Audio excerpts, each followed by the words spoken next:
Star Wars The Rise of Skywalker is said to have many different emotional moments in this movie by writer and director J.J. Abrams and Chris Terrio. This is Mike Zero.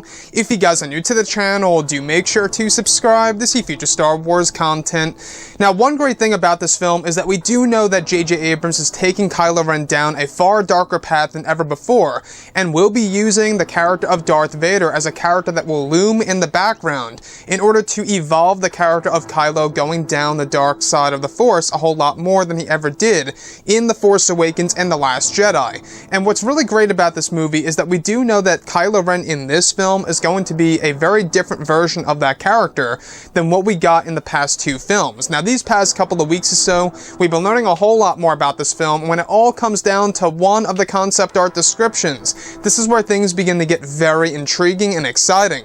Now, specifically, shot descriptions consisting of Kylo Ren sitting inside of his chambers, where it's described that he is holding the melted helmet of Darth Vader. It's described to be a moment in which Kylo is described to see visions of Darth Vader throughout his life and even the downfall of Anakin Skywalker. It's said to be a sequence based within the first act of the film.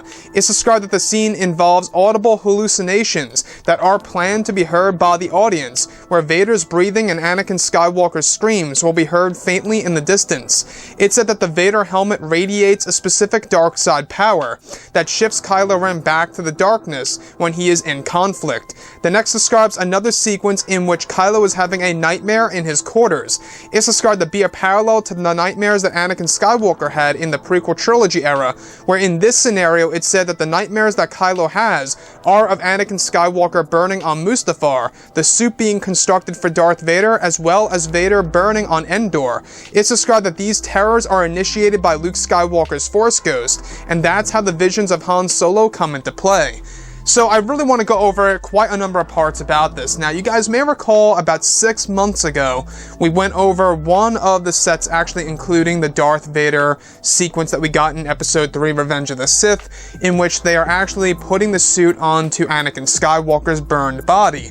And a lot of people are always wondering as to exactly how that was going to be used in The Rise of Skywalker, and now it seems that J.J. Abrams' big plan is to use that recreated scene in order to create it in the form of a nightmare for Kylo Ren in Episode 9. So guys, like I say, I love the parallels that we are getting by JJ. This, without a doubt, is a direct parallel to that of what happened to Anakin in Episodes 2 and Episodes 3, where he has the nightmares of his mother, his wife Padme, etc. And now in this scenario, we have Kylo Ren having nightmares of his own grandfather, Darth Vader / Anakin Skywalker. However, there is a twist to these nightmares, is that they are initiated by Luke Skywalker's Force Ghost. And like I have always suggested before in the past, it always seemed like Mark Hamill or the character of Luke was implying at the very end of The Last Jedi, where he said, "I will always be with you," that there would be some kind of way that Luke would be tormenting his nephew in order to see what the dark side really is. You know, to give him a more clear view of the path that he is going down. Basically delivering Kylo Ren the hard truth of what happened to Darth Vader and to show him what terror it really was.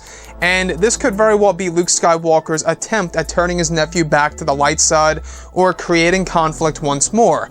Now, in case you guys did not know, the Han Solo visions in this movie that will be seen through Kylo Ren's eyes are indeed initiated by Luke Skywalker's Force Ghost. So like I say, the visions in this movie, the dream sequences, are actually done with a twist behind it, and that is, of course, Luke Skywalker's Force Ghost being connected to all of this. Saber where, you know, Rey touches it, she sees a Force vision. Same exact thing goes with the Darth Vader melted helmet. That's basically the inversion of what Rey went through with the Skywalker lightsaber.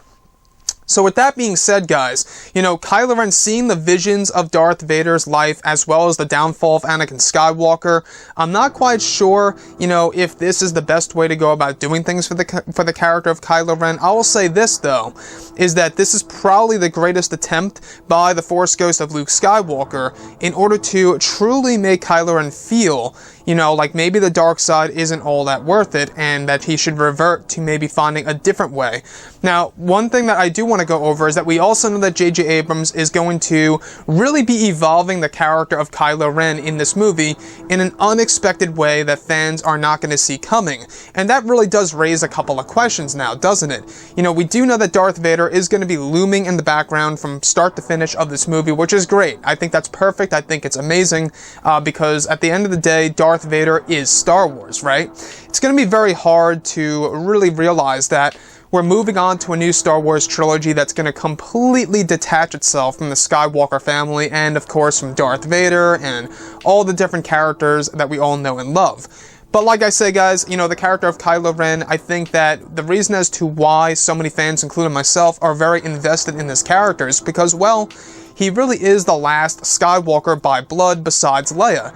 And this character has a lot of potential. If he becomes Ben Solo once again, if they want to leave this movie open-ended, they could absolutely continue the Skywalker saga, just in case if the new Star Wars trilogies fail and they have to revert to something else. Anyways, guys, drop a comment below. Let me know what you think about all of this in the comments. And if you guys did enjoy the content for today, do make sure to drop a thumbs up on this video to support the channel. I thank you all so very much for the kind support, and I'll catch you guys next time.